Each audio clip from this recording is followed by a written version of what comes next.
Alright, so continuing on with the tale of the GS4 that came in that had all sorts of issues.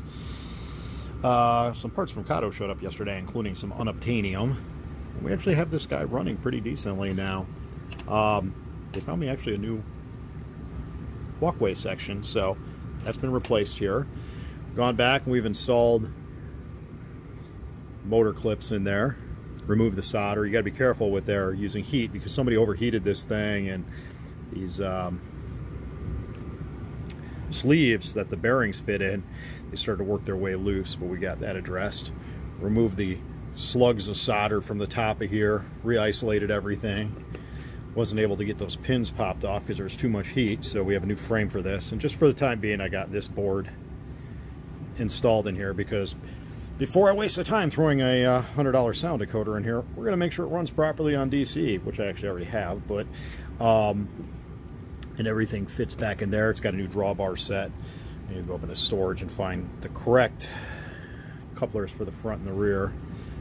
And let's see what else. Light board isn't on here because I had already reworked it for sound conversion, or how I reworked them for sound conversion by removing all the components and putting new surface mount LEDs and stuff on it. This worm cover needed some modification. When I pulled the light bar, there was a piece of foam on here that somebody was using as an attempt to hold this down, and just for whatever reason, some of the fingers on here don't always latch down. So I just took and I grabbed a set of pliers and I kind of bent and distorted them over and shoved this down so now it actually fits correctly. So, and let's see, there's a new set of drivers on here. These are the revised drivers. It's also got Dcc Spacers in here. This is a new set. The other ones were a little mangled, and I was able to locate a new set of those. When you put those Dcc spacers back in for revised drivers, you have to cut out a little bit more material, and the little box guy goes around. Just do it with a sharp razor blade, but they'll fit. So anyways, continuing on with this guy. So obviously revised drivers and stuff. So this little piece right here, I didn't notice it at the time, but this sheared off when I was redrivering this thing. I've never seen that happen before. I would have just ordered a new one from Kato, but I didn't feel like waiting. So I just took and I very carefully glued those two pieces back together, and it's a non-stress part even though it moves, so hopefully it should hold up. We will find out, but at least if I give it some juice, it actually does run pretty decently. So we'll get some more tweaking and we'll get this guy put back together. But yeah, this is just more of a doing this because I can than it is actually probably, you know, practical. Don't know. So who knows? Anyways, that's all I got for you. Have a great day. Okay, so basically under here, this is probably going to be the final update before test running it. Well, I've already test run it, but video of that. So, I have this modified light board here that I cleaned up. Remember, this was all burned over here. And, yeah, cleaned off these tabs as best I could back here. And wired everything in. 58731 decoder in here from ESU down here after I replaced the frame and what have you. And then I also replaced their speaker. Well, the speaker may still be good. It's half-assed together, so we're just going to move that out of the way. Speakers are cheap. So I went to put everything back together, and of course the tender is not fitting correctly. That could be for a variety of reasons, and I'm still not entirely sure why this. Well, they cut one clip in there. That makes sense to make space for a decoder, but this weight had been removed from its frame.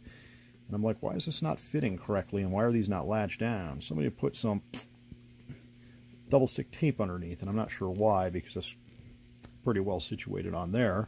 But now the tender fits correctly. Obviously the cab and the boiler do now too, but somebody had taken and glued the boiler face on here. It canted, and it wasn't lined up correctly. So I had to do some creative ungluing to get that unglued, straightened out, so I could separate the light tubes from here. That way the Mars light and the headlight are independent of each other. But yeah, just because you have crazy glue doesn't mean you should use it. Or at least you learn to use it sparingly. Put a new cab interior in there. Grab irons or the hand railings Kato doesn't have, although they've got the new plastic ones on order. They're not here yet, but that'll be for the end consumer to decide if they want to replace those or not.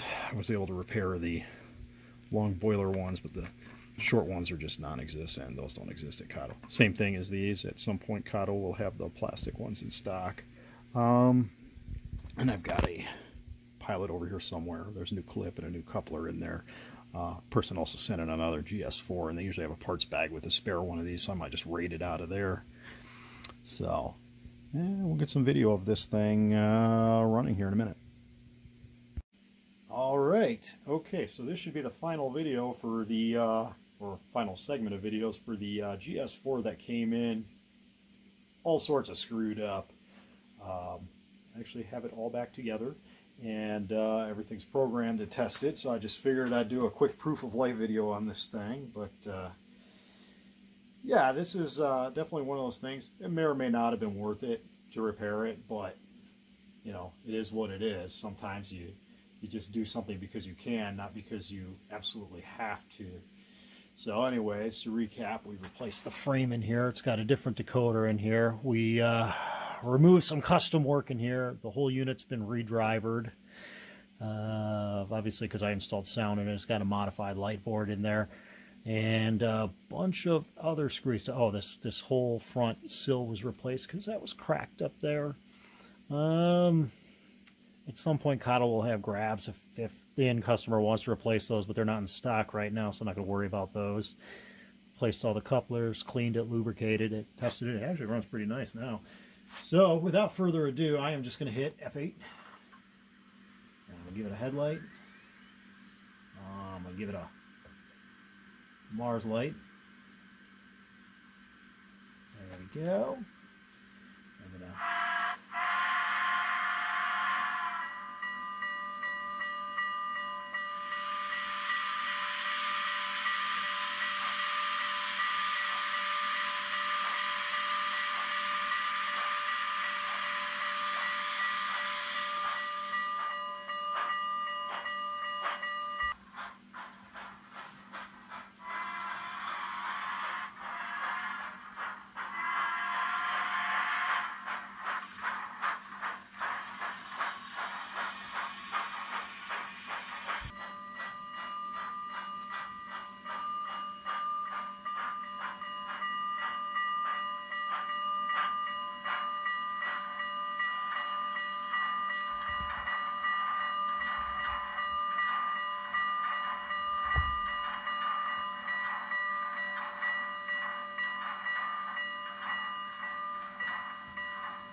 And there we go. It actually runs pretty good. It's not perfect, but, you know, far better than it was. Yeah, actually the GS4 behind it is a new one. It's one of the newest runs, 126 0310s. And actually it took a little bit of work for it to run as smooth as this one. Go figure. Yeah, so anyways, GS4 with ESU Low Sound V5 installed, along with a bunch of repairs. Hope you all learned something. Have a fantastic day.